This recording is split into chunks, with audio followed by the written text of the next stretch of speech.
হ্যাঁ, আপনার অবস্থাও কি একই পরিস্থিতিতে রয়েছে, যেটা এখনকার জেনারেশনের পরিস্থিতি?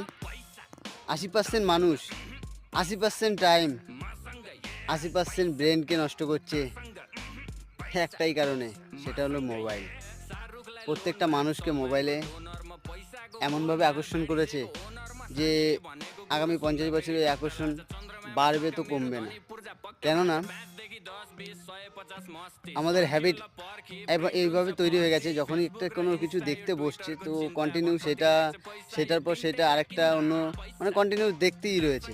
টাইম এত এক্সপেক্ট হচ্ছে ওখানে যে আইডিয়ার বাইরে। আর এই জিনিসটা জেনারেশনের সাথেই হচ্ছে। তো দেখুন আপনার হ্যাবিটটা কি আছে।